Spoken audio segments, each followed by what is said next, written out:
Ça sera bientôt le temps des bals des finissants au secondaire, des bals et des après-bals où l'alcool coule à flot. Pour la 5e année, la Sûreté du Québec a réalisé une simulation d'accident pour frapper évidemment l'imagination des élèves et les sensibiliser au danger de l'alcool et de la drogue au volant. Ça se fait un peu partout au Québec. Philippe Marcoux était à Saint-Hyacinthe ce matin. Cette nuit, je vais dans un bar au diable, mon âge de mineur. La vidéo qui ouvre l'événement montre des scènes que ces élèves qui se préparent pour leur bal de finissant connaissent bien.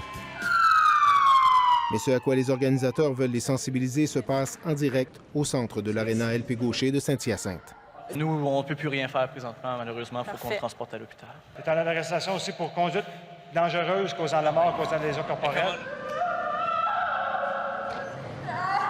Si on peut montrer précisément ce qu'on voit sur une scène de collision, bien, le message pourrait peut-être passer encore davantage auprès des jeunes. On se dit que ça peut être un moyen de prévention parmi tant d'autres.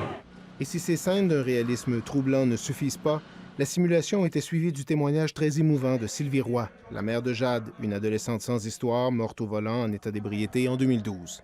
Ça l'étudiait pour être ambulancière, fait qu'elle était sensibilisée à tout ça.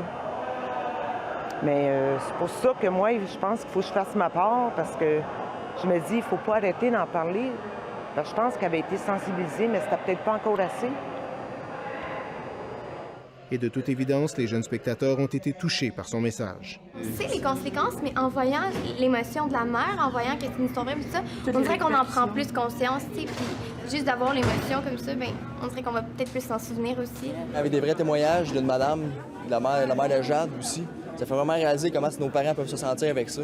Appelle tes parents, on va trouver un taxi, au pire, je vais te le payer, le taxi. J'aime mieux payer 20$ que perdre un ami. D'après moi, ça se dit, puis il faut juste avoir le cran de le dire. Bien que l'impact de ce genre d'initiative soit difficile à mesurer, il semble clair que tous les efforts nécessaires à l'organisation depuis 5 ans d'un événement à aussi grand déploiement n'ont pas été faits en vain. Et dans les 5 dernières années, un peu avant le bal ou après les balles de finissant, sur le territoire de la MRC des Mascoutins, on n'a pas d'accident avec blessés graves ou de collision mortelle. Donc, on se dit peut-être que le message passe à ce moment-là. Un succès, donc, qui a même attiré l'attention d'autres corps policiers.